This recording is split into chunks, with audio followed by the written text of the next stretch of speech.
Gila, ini awal-awal udah begini amat katanya. Oke, halo semuanya. Jadi beberapa minggu lalu gue menemukan sebuah buku phrasebook ini ya, Japanese phrasebook yang dibuat oleh tentara Amerika untuk berkomunikasi dengan tentara Jepang ketika waktu pada masa Perang Dunia Kedua. Jadi sedikit cerita apa yang terjadi di Perang Dunia Kedua, kita belajar waktu sejarah ya, waktu pelajaran sejarah.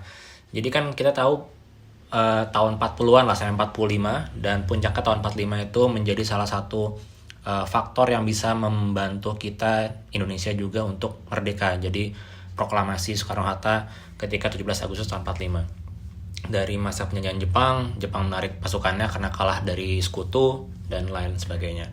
Nah, kenapa Amerika itu bisa terlibat dalam Perang Dunia Kedua? Faktor utamanya adalah karena ulah Jepang sendiri. Jadi pada tahun tepatnya akhir tahun 41 itu Jepang mengebom pangkalan laut Amerika yang terkenal banget, Pearl Harbor, sampai ada filmnya sekarang. Dan semenjak itu Amerika mengumumkan untuk deklarasi perang lah terhadap Jepang dan ikut ke sekutu untuk melawan Jepang terutama di Perang Dunia Kedua. Nah, beberapa tahun setelah itu, tepatnya tahun 44, mereka bikin sebuah phrasebook atau buku bagaimana mereka supaya bisa berkomunikasi dengan tentara Jepang. Karena ya tahu sendiri Jepang tuh nggak bisa bahasa Inggris gitu ya. Dan supaya lancar segala macam, mereka akhirnya bikin ini. Ini adalah Japanese phrasebook yang dibuat oleh Departemen Peperangan di Washington pada Februari 28 tahun 1944. Ini restricted, terbatas, dan pastinya ini tidak untuk publik ketika itu. Ini dibuat oleh University of Michigan Libraries, dan ya ini masih dalam sudah menjadi propertinya Google. Ada beberapa guideline sebelumnya. Jadi sebenarnya ini nggak boleh dipakai secara ilegal. Kalau mau dipakai hanya untuk edukasi aja. Sebenarnya tidak boleh dikomersialisasikan gitu kan. Nah, ini nggak tahu. Mudah-mudahan video ini nggak di take down ya sama Google ya atau YouTube gitu. Nah, ini Japanese phrasebook ini dipublikasikan untuk personel military only, untuk tentara mereka, dan tidak dipublikasikan secara terpisah tanpa persetujuan dari Departemen Peperangan. Nah, ini daftar isinya, ada emergency expression, ada general, umum, ekspresi umum, personal needs, lokasi dan juga pemetaan, transportasi, komunikasi melalui radio dan juga telepon. Reconnaissance itu pengintaian kayak spy gitu, cara landingkan pesawat, number, size, time, ada kata-kata di situ, vocabulary intinya, dan beberapa istilah tambahan. Jadi bedanya phrasebook dengan kamus itu, kalau kamus kan biasanya kita ngelihat secara abjad ya, urutan alfabet dari A sampai Z. Kalau kamusnya lengkap, itu biasanya ada contoh kalimat untuk masing-masing kata. Tapi kalau phrasebook itu, kalau kalian misalnya ke toko buku kayak Gramedia misalnya, kalian ke tempat bahasa, cari yang bahasa Jepang gitu. Bahasa Jepang untuk pemula atau bahasa Jepang untuk traveler, untuk turis gitu. Di dalamnya itu biasanya ada beberapa konteks kalimat sesuai dengan situasi dan tempat di mana komunikasi itu terjadi gitu. Misalnya kayak di hotel gimana caranya check in, kalau di restoran gimana cara pilih menu, di bandara dan lain sebagainya. Dan ini phrasebook ini sesuai dengan konteks atau situasi tertentu di mana si tentara ini harus berkomunikasi dengan tentara Jepang gitu. Oke, ini Japanese phrasebook katanya digunakan oleh lebih dari 70 orang Jepang. Bahasa Jepang digunakan lebih dari 70 orang Jepang, dan juga dimengerti oleh beberapa orang Korea dan juga Formosa. Formosa itu dulu adalah bagian dari Taiwan. Nah, di dalam sini nanti ada beberapa kolom yang bisa kita lihat. Ada pertama bahasa Inggrisnya, lalu ada pronunciation-nya, tapi dalam bahasa Inggris. Ada juga Hepburn spelling. Kalau menurut gue sih Hepburn spelling ini yang bisa dipakai buat kita orang Indonesia gitu ya. Karena kita kan kalau baca U ya U aja, tapi kalau di luar itu kan, kalau di Inggris double O itu kan sering dibaca U. Walaupun ada beberapa kasus lain kayak blood, itu OOD, nggak blood baca tapi blood, dan juga door itu ya door aja, nggak dur gitu pintu. Dan ada beberapa contoh kalimatnya, English pronunciation, Hepburn spelling. Oke, kita langsung lihat aja isinya. Nah, ini nih yang gue bilang serem tadi. Kalimat kata-kata pertamanya udah minta tolong, help gitu, help, asking help gitu. Berarti kan ini penting banget ya buat orang Amerika. Mungkin dari ada kondisi di mana mereka harus minta tolong ke orang Jepang gitu. Gue nggak tahu apakah lagi disandra, lagi diculik kah, lagi ditodong pistol mungkin. Please help me, I'm lost, segala macam. Nah misalnya kita lihat English, the pronunciation kan kita susah bacanya nih. Taskete, apa Taskete? Kita lihat Hepburn spellingnya aja. Hepburn spelling itu Tasukete. Tasukete, help gitu ya. Tasukete kudasai, please help me, dan lain-lain di sini. Ada juga beberapa pertanyaan. Is there a train? Keisha ga arimasu ka? Oh, trainnya Keisha ya, bukan ini ya, bukan train apa ya? Oh, gue lupa train. Where is station? Teishaba. Oh, bukan Eki ya, Teishaba. Doko desu ka? Gitu. Ini untuk ekspresi-ekspresi. Nah, ini ada warning juga kayak danger, abunai, takedown. Ini kata-kata yang jarang ditemukan di turis gitu ya. Abunai kan nggak mungkin. Kan nggak mungkin gitu. Turn around, go ahead, follow me. Ini kalimat-kalimat komen atau perintah yang sering digunakan ketika peperangan lah. Mungkin kalau kalian cowok-cowok suka main game perang kayak Battlefield, Call of Duty, itu pasti banyak kata-kata kayak gini. Berikutnya general expression. Kalau ini standar banget, ini ekspresi umum. Ini kita bisa gunakan kalau buat belajar ya, kayak greetings, aisatsu gitu. How are you, genki desu ka? Gitu. Excuse me, shitsure. Ini bisa dipakai buat belajar sebenarnya. Ya, ini benar-benar bisa dipakai buat belajar. Kalau kalian tertarik sama belajar bahasa Jepang, pakai buku ini bisa. Chikaku ni, wah, ini seru sih. Cuy, tapi ada beberapa yang memang gue nggak, kayak rank ya, kayak rank. Rank itu adalah, ranknya si kolonel, kopral, jabatan, kayak jabatan bintang 1, bintang 2, bintang 3, kayak officer gitu. Itu gue nggak tahu bahasa Jepangnya apa, dan bahasa Inggrisnya pun gue jarang banget pakai gitu. Dalam kondisi seperti apa gue pakai kayak gitu. Gue baru tahu nih heicho, kayak gocho itu adalah korporal, sersan, gunso. Itu baru tahu beneran. Butai infantry. Butai itu outfit ya. Cutai company loh. Cutai itu bukan cuti. Cutai. Army, Navy, Gun. Kalau belakangnya Gun memang Gun itu Army ya, bukan Army BTS ya, Army tentara gitu. Kaigun nih, kayak Kaigun contohnya, Kai ini kan kanji laut nih, Umi. Berarti kalau tentara laut ya angkatan laut berarti. Kalau Kugun ini kan pakai kanji si udara nih, tentara udara berarti angkatan udara gitu. Nah ini beberapa contoh yang lain. Personal needs kayak misalnya lagi lapar, kondisi lagi lapar, lagi haus, butuh sesuatu. Nah ini banyak banget kosakata tentang makanan, food and drinks. Makanan aja pokoknya. Pork, butaniku, potatoes, jagaimo, nasi, gohang, dan lain-lain sebagainya tentang makanan pokoknya. Karena lagi kebutuhan mendesak gitu ya, lapar, haus nih, kalau enggak gue mati gitu. Medical aid juga, medic, segala macam, quick, hayaku, dan ada beberapa kata-kata yang lain. Oke, next ada kita punya ini banyak nih. Ini pokoknya kosakata kalian nanti bisa belajar sendiri lah kalau begini.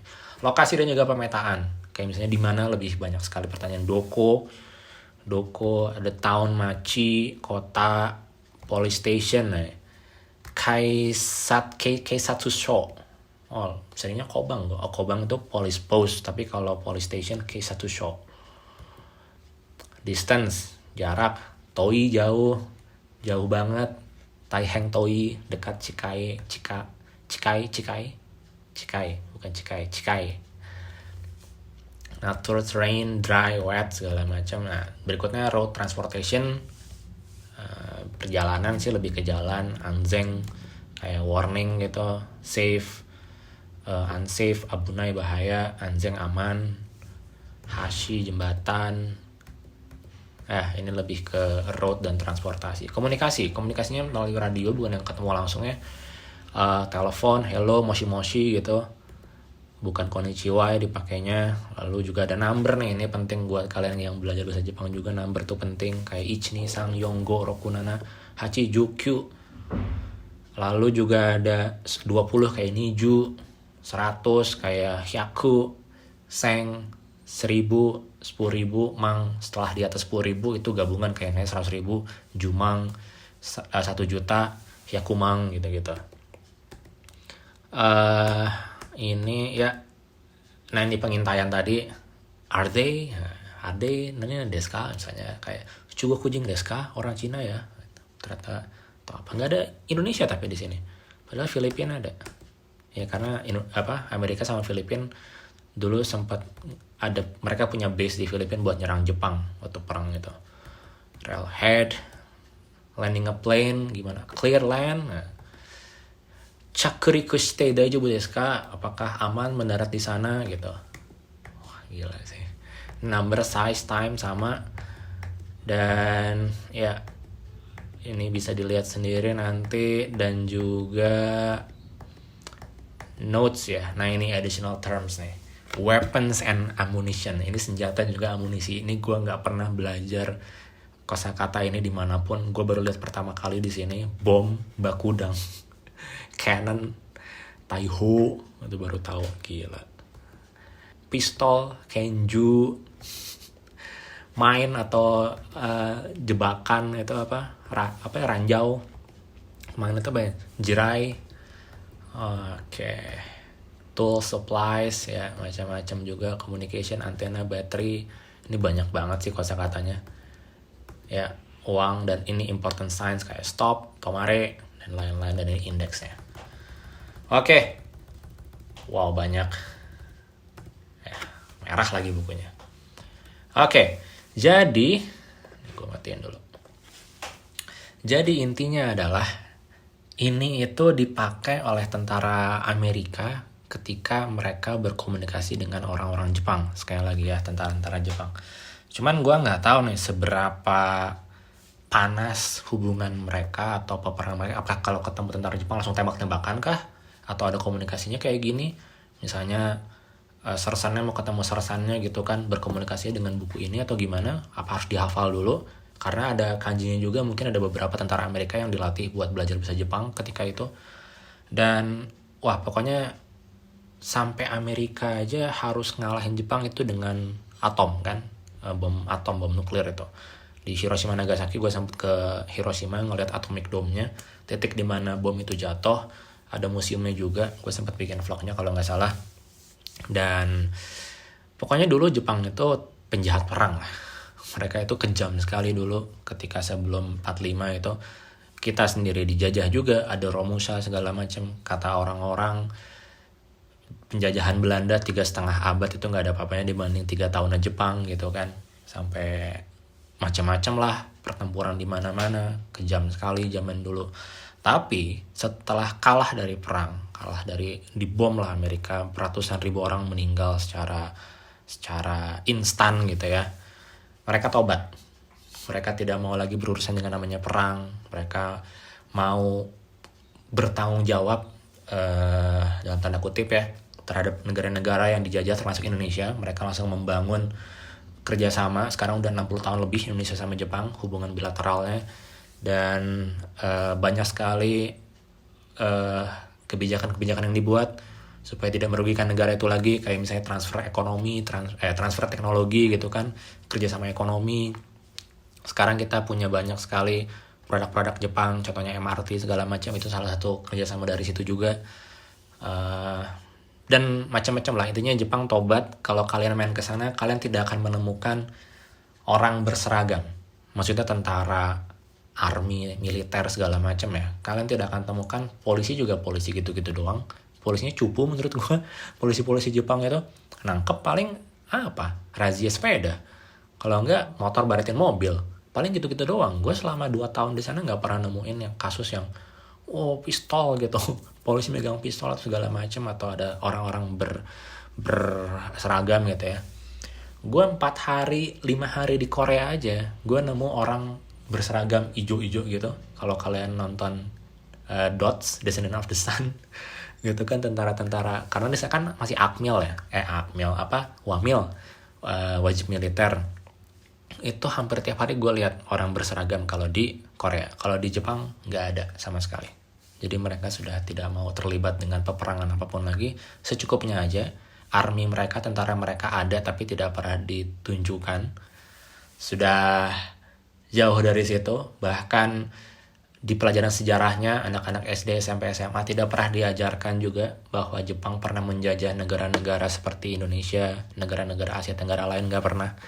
Mereka hapus semua dari pelajaran sejarah, cukup menjadi masa lalu yang kelam aja.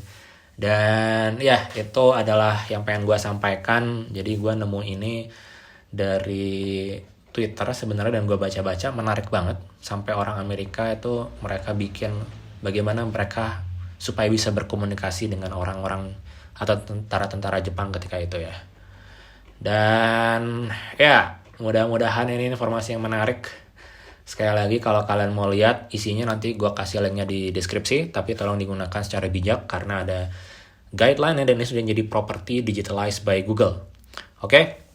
Terima kasih sudah nonton, sampai ketemu di video selanjutnya. Dadah.